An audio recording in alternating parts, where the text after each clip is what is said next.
teman-teman semua, selamat pagi. Apa kabar nih? Semoga kalian tetap dalam keadaan yang baik-baik aja ya, tentunya tetap sehat. Oh iya, ketemu lagi sama Aini di sini. Bakal mandu kalian nih di acara podcast Mantisa. Buat kalian yang belum pernah dengar podcast Mantisa, halo, salam kenal ya. Mungkin kalian belum tahu nih podcast Mantisa. Podcast Mantisa itu bakal bahas informasi yang menarik, edukatif, dan juga pasti berguna untuk masa depan kita loh. Jadi hari ini kita punya satu topik menarik nih tentang pembuatan pupuk organik. Mungkin kalian belum tahu nih pupuk organik itu apa. Setahu Aini sih, pupuk organik itu hasil dari pelapukan hewan dan tumbuhan yang tentunya melalui serangkaian proses untuk menjadi pupuk organik. Tentunya aku di sini nggak sendirian dong. Aku di sini bareng sama Pak Arif, Kak Farah, dan juga Kak Andika. Jadi Pak Arif ini adalah pembimbing untuk Ekskul Jaga Bumi. Terus untuk Kak Andika adalah ketua dari Ekskul Jaga Bumi.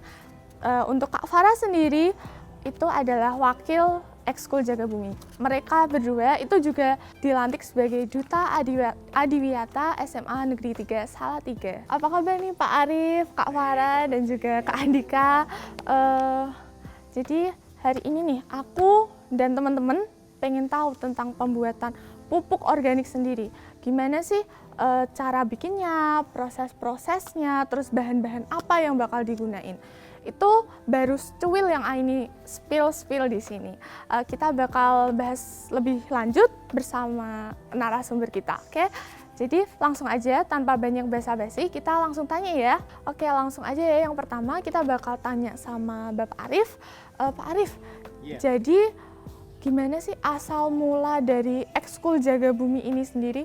Ya, selamat pagi anak-anak semuanya. Hari ini saya akan menjelaskan bagaimana asal dari Jaga Bumi di SMA Negeri 3 Salatiga. Jadi, dulu ada LSM dari Jerman yang bersama dengan Dinas Lingkungan Hidup Nasional yang mendidik anak-anak di seluruh Indonesia untuk cinta lingkungan hidup. Kemudian dari hasil itu, saya dirikan suatu komunitas. Ya, jadi komunitas siswa pecinta lingkungan hidup. Setelah itu ada berjalan 1 tahun, nampaknya sekolah tertarik. Ya, jadi komunitas lingkungan hidup ini kok bagus. Ya, kemudian sekolah menawarkan bagaimana kalau ada ekstrakurikuler. Nah, awalnya begitu. Ketika itu Wakasek Kesiswaan Pak Takarina memanggil saya, kemudian Pak Arif tahun ini akan saya berdirikan ekstra lingkungan hidup. Namanya apa? Nah, kemudian disarankan pada orang-orang bagaimana namanya. Karena ini berhubungan dengan lingkungan hidup dan masalah tanah, masa air, kemudian diambillah nama Jaga Bumi gitu ya. Jadi ekstrakurikuler Jaga Bumi. Nah, gitu. Apa kerjanya? Apa momen yang diambil untuk ekstra Jaga Bumi? Jadi untuk lingkungan hidup kita mempunyai suatu momen 5 hal yang penting untuk diketahui. Jadi tujuannya adalah semua masyarakat SMA Negeri 3 itu mengetahui tentang 5 hal ini. Siapa masyarakat SMA Negeri itu adalah siswa, guru, karyawan, dan semua orang yang ada di SMA Negeri 3. Termasuk tamu. Ya, tamu mereka juga ingin kami adalah mengetahui ini semua. Ya, jadi Ekstra Jaga Bumi ini mempunyai 5 hal yang dipelajari. Ya. Namanya apa? Sate. Ya, sate. Tapi pakai H. Nah, ini sate. Gitu ya. Oh, sate. Jadi, sate Ya. bukan sate tapi SHATE. Singkatannya apa? S sampah, H Hewan. hewan, A air, T tumbuhan, E energi. Energi. Oke, sebentar. Jadi untuk ke-5 poin ini ya, sate SHATE, sampah, terus ada hewan, ada air, ada tumbuhan, sama energi. Untuk 5 poin ini yang sudah dijalanin, itu apa aja dari 5 poin? 5 poin, jadi mungkin ada salah satu yang belum dijalanin, kayak kan mungkin ini kita lagi bahas pupuk, itu berarti bersangkutan sama tumbuhan. Terus mungkin Pak Arif ada yang belum dijalani dari 5 poin Ya, ini? ada. Jadi saya ceritakan dulu yang 5 poin itu sasarannya apa? Sampah itu kita adalah bagaimana kita mengelola sampah di SMA Negeri 3 Salatiga. sampah itu kita mempunyai setengah kol sendiri ya kalau tiap hari. Yang khusus daun, Untuk bukan khusus sampah tumbuhan. anak-anak yang jajan dan sebagainya. Khusus daun itu ada setengah kol untuk sampah organik, ya gitu ya. Kemudian ini 4 hal ini kita sudah jalankan sebenarnya dari sampah, hewan. Jadi hewan itu kita memelihara beberapa hewan yang ada di SMA Negeri 3 ini. Kebetulan untuk tahun ini banyak yang mati. Kita sebutkan aja ya, ini jelek ya. Jadi hewan kita ada memelihara yang sudah ada di sini. Kita mempunyai banyak macam burung terutama ya. Bahkan ada yang sudah hidup sekian puluh tahun di sini. Kemudian untuk air, karena kita memakai air itu banyak yang terbuang ya, kita buat kolam. Jadi contohnya sisa air wudhu. Air wudhu itu kita mempunyai 1000 liter per hari yang terbuang. Kemudian kita buat untuk kolam yang sekarang sudah berguna ada di tempat air wudhu sana. Kemudian untuk ikan. Jadi setelah untuk ikan, atasnya ada tanaman, ya, air itu kita arahkan ke tanaman, kemudian turun lagi ke kolam lagi. Ya. Kemudian untuk tanaman sendiri, karena kita mempunyai 76 macam tanaman yang ada di SMA Negeri 3 Salatiga. Itu kita pelihara tanaman keras dan tanaman hias, kemudian tanaman-tanaman kecil dan tanaman yang bisa dipanen untuk sayuran.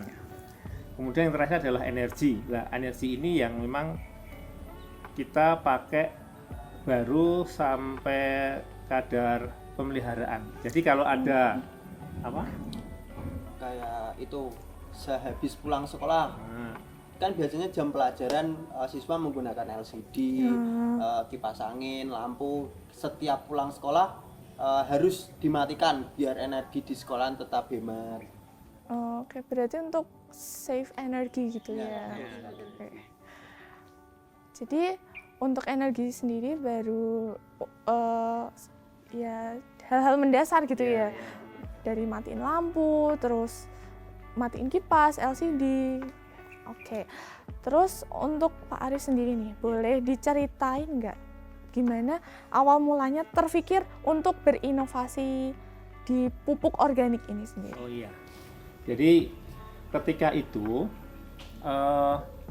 sekolah ini menyewa truk sampah, di mana tiap sekali buang itu membayar sekitar 375.000. Itu tiap minggu. Jadi kalau kita membuangnya tiap bulan 4 kali, kita sudah hampir 1,5 juta untuk biaya seperti itu. Kemudian saya berpikir bagaimana kalau ini kita rubah suatu hal yang dibuang menjadi suatu hal yang menguntungkan gitu ya. Karena kita banyak tanaman, kemudian saya rubah, kalau begitu kita buat pupuk saja karena kita mempunyai bahan dasar yang bagus. Iya. Gitu bahan dasar. Berarti daripada bayar per minggu buat buang sampah daun, mending diolah sama anak-anak jaga bumi buat pupuk. Oke, sekarang setelah dari Bapak Arif, kita bakal beralih ke ketua dan juga wakil dari Ekskul Jaga Bumi. Oke, Kak Andika dan Kak Farah, jadi awal mulanya gimana nih bisa tertarik untuk masuk ke Ekskul Jaga Bumi ini sendiri? Pertama aku bisa tahu Jaga Bumi itu dari sosial media pas awal perekrutan organisasi. Nah, saya kok tertarik dari gambar-gambar, terus visi misi dari Jaga Bumi, kegiatan Jaga Bumi seperti menanam pohon-pohon, terus apalagi setiap pelantikan tuh kan mesti ada muncak ya Pak. Nah, saya tuh malah awal dari ingin masuk Jaga Bumi tersebut ya cuma muncaknya. Iya. Kalau masuk Ternyata di pikiran saya kegiatan Jaga Bumi itu enggak cuma itu, ternyata lebih luas lagi. Seperti kemarin mengadakan event Adiwiyata tentang pembuatan ekobrik. Jadi saya lebih tertarik masuk Jaga Bumi. Tentang itu hal-hal tersebut. Berarti awalnya Kak Andika cari-cari di media sosial, terus nemu Jaga Bumi, kok ada kegiatan camping dari situ, awalnya dari situ, terus lama-lama jadi tertarik gitu ya. Oke, kalau dari Kak Farah sendiri, tertariknya ikut Jaga Bumi itu gara-gara apa?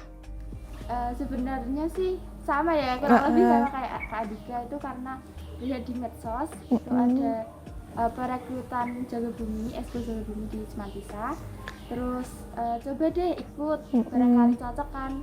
Terus kelama-kelamaan kok cocok karena ada event apa gitu ikut, karena kan alam-alam gitu ya Kak. Iya. Jadinya bisa tertarik lagi untuk masuk, jadinya malah bisa jadi wakil dan Oke.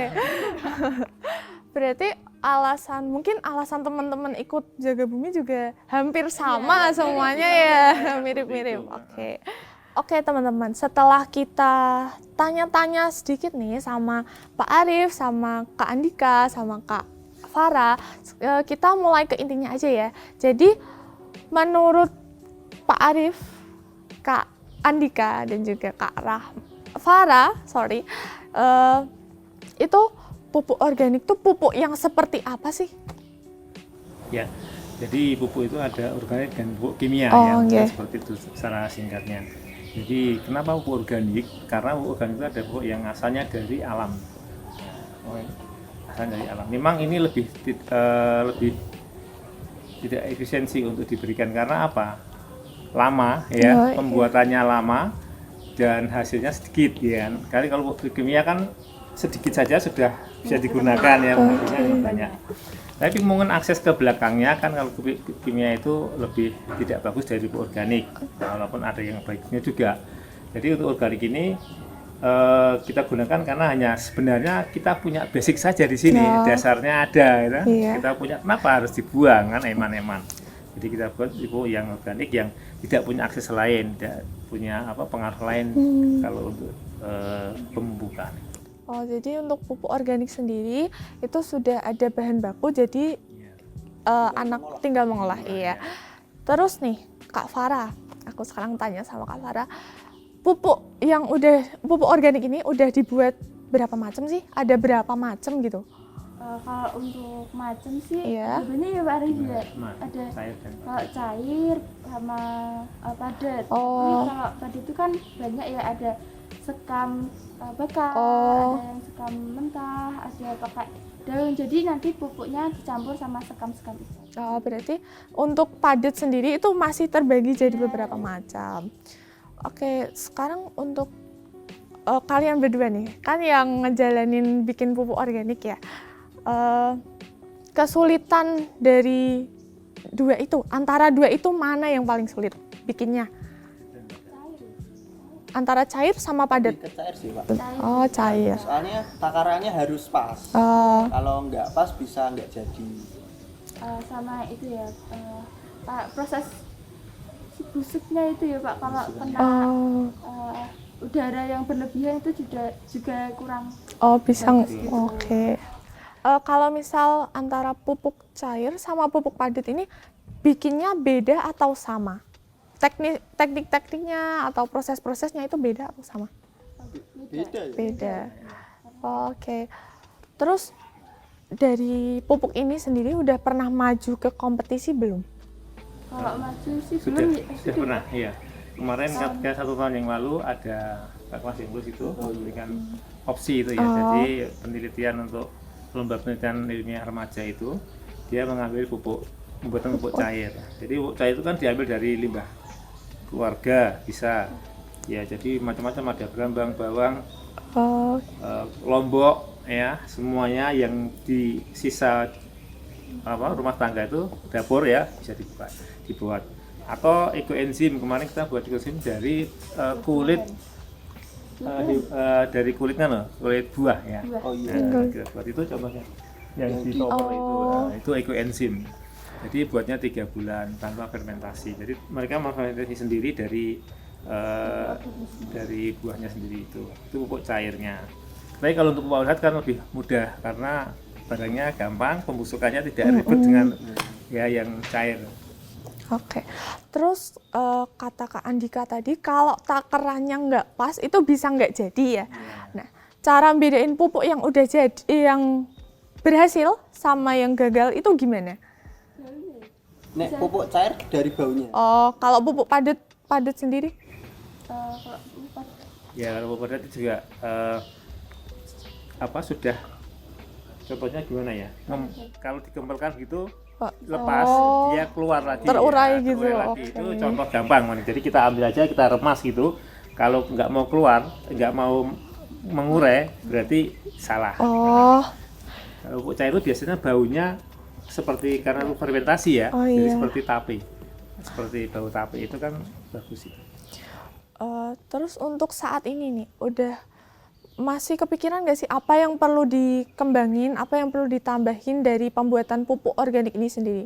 Apa mungkin udah cukup, udah sempurna, atau masih ada perlu pembenahan di bikin pupuk organik ini? Ya kalau untuk yang padat, kita tinggal mau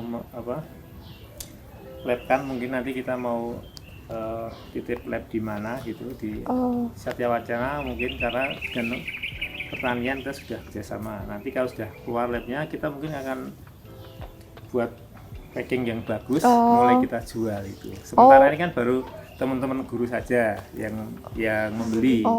Berarti untuk kedepannya harapannya tuh bisa didistribusikan ke masyarakat. Oke. Terus untuk tantangannya sendiri, kan itu ada 2 jenis pupuk. Tantangannya sendiri dari pupuk padat sama pupuk cair itu bikinnya apakah ada tantangan kayak sulitnya tuh di mana gitu? Ya mungkin kalau sulitnya tidak, cuman baunya. Menarik itu cair itu kalau nggak jadi baunya minta ampun.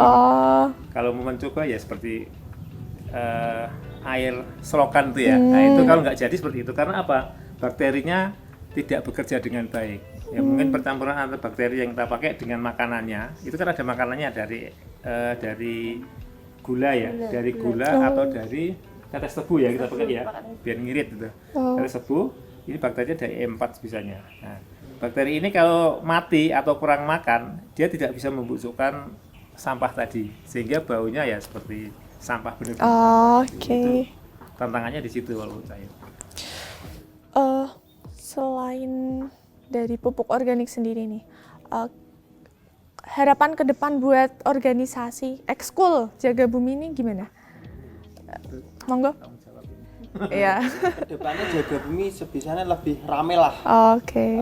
Ya sebenarnya kan Jaga Bumi udah banyak peminatnya, cuman lebih ditingkatkan lagi organisasinya biar nggak kalah sama organisasi lain. Biar kegiatannya tuh berjalan gimana ya, lancar, terus bareng-bareng itu dapat terus kekompakan. Untuk bayangan pupuk organik ini sendiri, mungkin ada bahan-bahan yang mau dipakai buat bikin pupuk gitu, ada bahan-bahan tertentu yang dijadiin target, ini bisa jadi pupuk organik nih, pengen dicoba untuk pembuatan pupuk organik selanjutnya, ada nggak? Untuk pengembangan yang pupuk cair mungkin ada ya, jadi mungkin agak gila sedikit, karena nanti saya ingin kalau yang sekarang baru dari kita yang pupuk cair ya, kita bawa dari luar sampah, terus buah-buah kita yang busuk, dondong ya seperti ini, kita punya dondong, ini sudah kita buat sisanya yang berdondong busuk itu kita buat pupuk cair. Nanti saya pengen kalau ada waktu itu dari kencing manusia. Jadi nanti yang mereka yang kencing di toilet itu kita kumpulkan, kita masukkan tempat sendiri, nanti kita buat pupuk. Karena pada dasarnya dari makhluk hidup manusia yang paling bagus. Karena manusia itu kan omnivora ya. Jadi semua dimakan, hasil keluaran dari manusia kan lebih busuk lagi kan. Nah, itu nanti dibuat pupuk akan lebih baik. Jadi bakal ada inovasi lagi nih ke depannya. Terus untuk harapan dari Pak Arief, terus Kak Andika sama Kak Farah buat pembuatan pupuk organik ini sendiri gimana? Kayak harapan-harapan ke depannya bakal bisa kayak gimana? Bisa kayak gini, kayak gitu. Ada harapan untuk pupuk organik ini sendiri nggak? Dari pupuk organik ya segera bisa didistribusi, ya diperjualbelikan kepada orang lain, ke masyarakat. Biar lebih tahu kalau Semantisa punya produk pupuk sendiri. Kan bisa membanggakan nama sekolah. Iya. Terus ini nih, kan pasti dari bincang-bincang kita tuh teman-teman di rumah atau bahkan ibu-ibu rumah tangga nih ya, ibu-ibu yang punya bahan masakan kayak kulit bawang merah, kulit bawang putih, ada cabai itu yang udah nggak kepakai, mending dibuat pupuk. Nah, itu ada saran-saran buat mereka yang mungkin mau coba? Oh iya, oh jelas ada itu. Jadi saya katakan dari awal bahwa pupuk jaga bumi ini memang harus meliputi masyarakat SMA 3. Jadi teman-teman guru pun juga saya himbau, kalau punya seperti itu kumpulkan saja, nanti kita buat. Siswa-siswa juga seperti itu. Seperti kemarin kita urunan cucian air beras. Ya kemarin ya. Urunan kita menabung di sini, air beras kita buat jadi pupuk cair gitu ya. Nah, harapan ke depan seperti itu, kita akan membuat bank sampah nanti. Jadi yang dulu kita buat bank sampah itu kan anorganik, dari plastik-plastik, dari botol-botol kita jual. Tapi nanti bank sampah organik berani atau tidak, kita karena baunya yang sangat menyengat ini yang belum terlaksana. Jadi saran saya nanti siapapun silahkan belajar di Jaga Bumi untuk pembuatan pupuk organik. Sangat mudah sekali. Okay. Berarti untuk bank sampah anorganik itu sudah ada, tapi bank sampah organik masih direncanakan. Oke, Pak Arif, Kak Farah, dan juga Kak Andika, terima kasih banget loh atas informasi yang udah dikasih buat kita, buat teman-teman yang mungkin lagi nonton nih. Banyak banget sebenarnya kayak informasi-informasi yang bisa didapat dari bincang-bincang kita pagi ini, terus saran-saran dari kalian gitu. Tapi karena waktunya terbatas, mungkin lain kali kita bisa ketemu lagi dengan inovasi yang baru lagi, kita bisa bahas lagi, bisa kulik lagi di podcast Mantisa. Oke teman-teman, ternyata asik banget ya cara pembuatan pupuk organik ini. Oh iya, buat kalian yang mau coba bikin pupuk organik baik dari limbah rumah tangga ataupun limbah dedaunan, bisa kalian coba, tentunya mengikuti saran-saran dari Pak Arif dan juga kakak-kakak ini ya. Jangan lupa kalau kalian punya rasa untuk berinovasi, dikeluarin aja, jangan ditahan, oke? Jadi tetap berinovasi selama kalian masih bisa. Mumpung masih muda, jadi masih banyak kesempatan yang harus kalian ambil, oke? Mungkin dari Aini sendiri cukup sekian, dan kita bakal ketemu di episode podcast Mantisa selanjutnya. Dadah! Jadi untuk pembuatan pupuk organik ini, kita memakai bahan yang sangat sederhana. Jadi ini adalah bahan kompos yang sudah jadi. Jadi pembusukan daun di SMA 3 ini yang sudah jadi, kemudian kami kumpulkan, kami fermentasi selama 3-4 bulan, maka jadi seperti ini ya. Sudah jadi tanah ya ini ya. Kemudian nanti kita campur dengan bahan, ada dua macam. Ini adalah dengan sekam bakar. Jadi ada campuran kompos dengan sekam bakar. Yang kedua, campuran kompos dengan daun bambu seperti ini. Ya, ini akan dipraktekkan oleh siswa Jaga Bumi, Andika. Silahkan Andika. Jadi perbandingannya adalah 1:1. Silahkan. Ya, 2-3 ambil.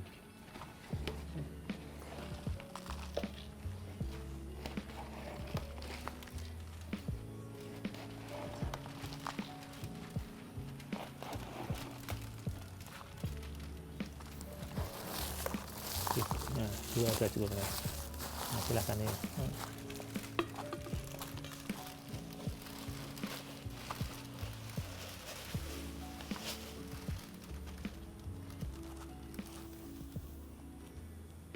Yang penuh.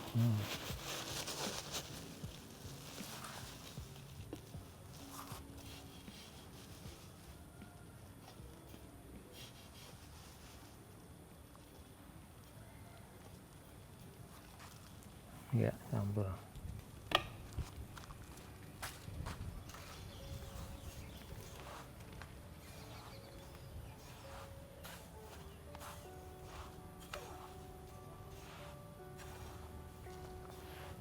Ya, dari ini kita campur yang ya.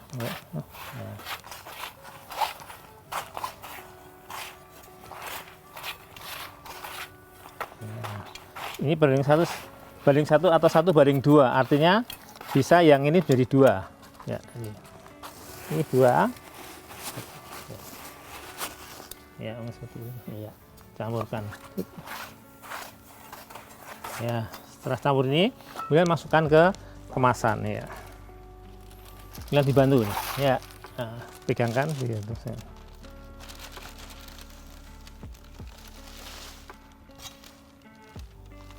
Ini adalah merek yang kita pakai, Bio Semantisa pupuk padat.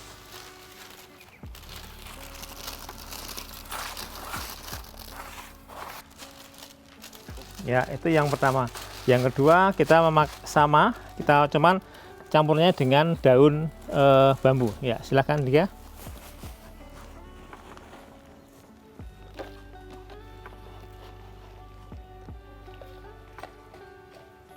Bisa 3 aja ya.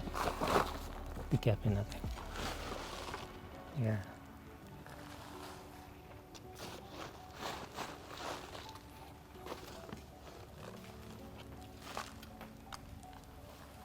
Iya.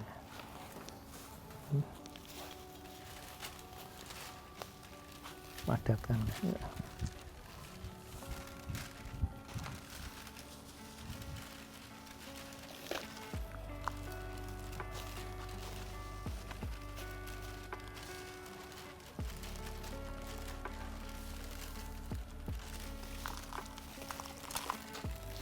Ya.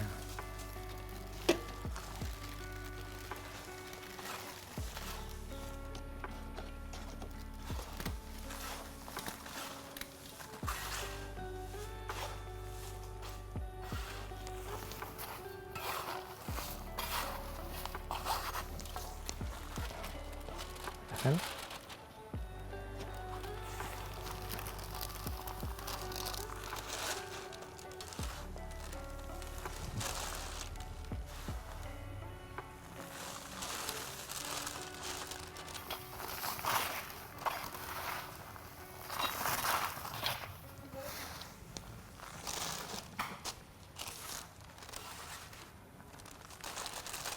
Ya, jadi ini anak sekalian, ini media yang sudah siap untuk penanaman. Jadi dari media ini, dari kompos dan campuran 2 campuran tadi dari daun bambu dan dari sekam bakar, ini sudah siap untuk menanam tanaman hias terutama. Ya, itu selamat siang.